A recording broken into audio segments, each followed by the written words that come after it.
মাননীয় প্রধানমন্ত্রী সরকারের কাছে একটাই আবেদন যে ওর যেন ফাঁসির রায় কার্যকর করে এবং দ্রুততম যেন এর বিচার হয়ে যায়। আমরা এটাই চাই, আর কিছু চাই না ওনার কাছ থেকে।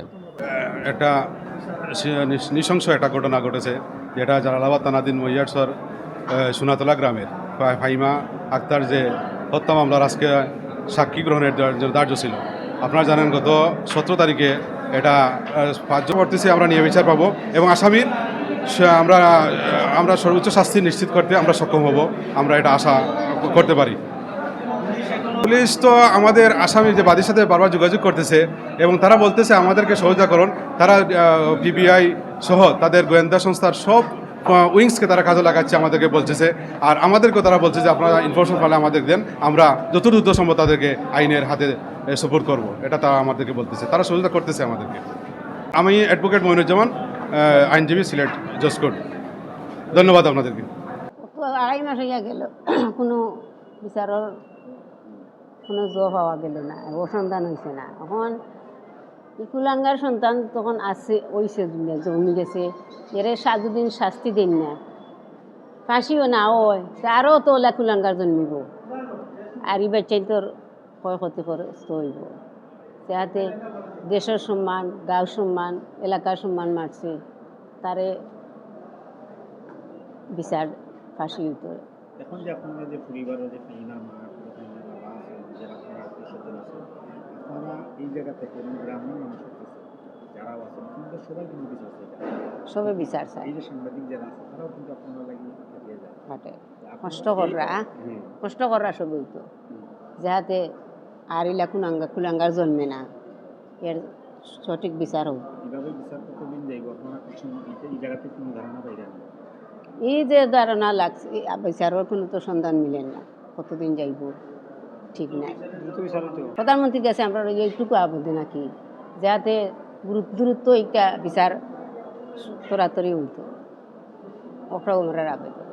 আপনারা জানেন বিগত 6 তারিখ 5 মাস 2026 হইতে আমার বাতিজি ফাইমা নিখোঁজ হওয়ার পরে লাশ পাওয়া গেছে। লাশ পাওয়ার পরে পুলিশের তদন্ত এবং পাবলিকের তদন্ত অনুযায়ী যে আসামি ধরা হয়েছে, কিন্তু এতদিন যাবৎ কোনো বিচার প্রক্রিয়া চলে নাই আসামি 2 জন অনুপস্থিত থাকার কারণে, যার ফলে মনে করেন এতদিন তারা কোর্টে আনছে কিন্তু কোনো বিচার প্রক্রিয়া চলে নাই। গত 12/6/2026 ইংরেজিতে পেপার পত্রিকা অনুযায়ী মনে করেন তারা ধারাবাহিকভাবে কাজ শুরু করেছে। বর্তমানে আজকে গত যে বৃহস্পতিবারে মনে করেন 6 জন সাক্ষী নেওয়া হয়েছে, আপাতত আজকে আরও 5 জন। এখন তার বিচার প্রক্রিয়া শুরু হয়ে গেছে, আশা করা যায় আমরা সুষ্ঠু বিচার পাবো। আমরা মাননীয় প্রধানমন্ত্রী সরকারের কাছে একটাই আবেদন যে ওর যেন ফাঁসির রায় কার্যকর করে এবং দ্রুততম যেন এর বিচার হয়ে যায়। আমরা এটাই চাই, আর কিছু চাই না ওনার কাছ থেকে। আজকে দ্বিতীয়বারের মতন বিচার প্রক্রিয়াকালীন অবস্থায় দ্বিতীয়বারের মতন তোলা হয়েছে অনেক। তারা পুলিশে পারে না এমন কোনো জিনিস নাই, আমরা কিন্তু পুলিশে এখন অন্তত তারা কোনো তথ্য দিতে তারা দর তথ্য দিল, তারা খুঁজে হয় না। আমরা যদি হেল্প করা হয়, আমরা যদি জানতাম তারা কই আছে, তো পুলিশের অপেক্ষা করলাম না, আমরা তো নিজেকে ধরিলাম মানে। তো তোমরা গেছে আমরা যাওয়ার দরকার কিটা?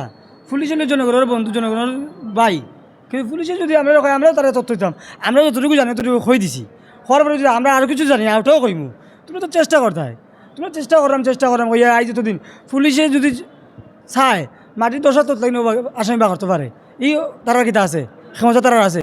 কিন্তু আজ প্রায় 2-2.5 মাস হয়ে গেছে, এখন তো তার 2 ভাই কোনো দেখা নাই, কোনো ধরা তো দূর কথা, তার কোনো খুঁজও বলে পায় না, হদিশও পান না। হদিশ না বলে এটা তার নাই গেছিনি দুনিয়া থেকে, তারা ধরার কোনো আলামতো নাই। যে আশ্বাস দিয়েছেন তাদের সর্বোচ্চ শাস্তি হইব, আমরাও চাই তার কুলাঙ্গারের সর্বোচ্চ শাস্তি হোক। এরকম কুলাঙ্গারের বাঁচে থাকার কোনো দরকার নাই। এরকম কুলাঙ্গার যাতে আর কোনো গড় না হয়, ওরকম তার শাস্তি হোক, যাতে মানুষ বুঝতে পারে যে এরকম ঘটনা ঘটলে বা এরকম কোনো কিছু করলে কিতা হইতে পারে এর শাস্তিটা। বর্তমানে এখন যত ধরনের এই ধরনের ঘটনা ঘটছে, কোনোটারও শাস্তি আমরা দেখছি না যে তার ফাঁসি হইতে। ওই রায় দিয়ে ফেলাই তো রাখে, রামিসাও তো দেখা রায় দিছে দিয়া তোর আছে ফেলাইয়া, তার ফাঁসি হইতে কোন দিন? এইলে তো আরও বাড়বো, যে ফাঁসি ওর না, ফাঁসি হইব না, ফাইব না বাদে আরও আসামি যারা আসামি তারা গুড় আরও বড় হইব, যে আমরা পরবর্তীতে তো আর কিতাও ওর এখন তো কোনো ফাঁসি হয়েছে না, ওইটাও নাই, তারাই আরও বেশি করবো। তো এইগুলো এরকম বিচার হওয়া উচিত যাতে কুলাঙ্গার হলার যাতে দ্বিতীয়বার না সাহস না করে, ওরকম একটা বিচার চাই আমরা। আমি ফাইমার চাচা, সব ছোটো চাচা। আসামি 3 জন করা হয়েছে, 3 জনের মাঝে 2 জন এখন পলাতক, জয়নাল আর আবু কালাম, আর মূল আসামি তো গ্রেফতার হয়েছে, তার বিচার কার্যক্রম চলের। আমরা সবার কাছে আপনারা হলে মিডিয়া হলে সবচেয়ে যদি মিডিয়া আমরা পক্ষে ফার্স্ট ইলেকশন তো আছে, মিডিয়া যদি বেশি গর্জিয়াসভাবে তুলে ধরতে পারে তাহলে ইনশাল্লাহ আমরা যদি আরও গোপনীয় থাকতে চায় পারতো নয়, কারণ কোনো না কোনো মানুষ দেখবো অবশ্যই হেল্প করবো। আপনারা এটা আরও সরাইয়া দক্ষ যাতে এই আসামিগুলো ধরা পড়ে, পুলিশও হেল্প যতটুকু আমার কাছে স্যার আমরা আরও বেশি হেল্প করতে পারি। আর সবার কাছে আমি এটাও অনুরোধ করবো ভাই হল যে বা যারা এই আসামিগুলো দেখতে পারেন দেখুন, আপনারা নগদ আপনারা পরিচয় অবশ্যই পুলিশে গোপন রাখবো, হয়তো নয় আপনারা তারা পুলিশের খবর দিবা, তারা ধরাই দিবা। আপনার কাছে অনুরোধ করাম এই জিনিসটা।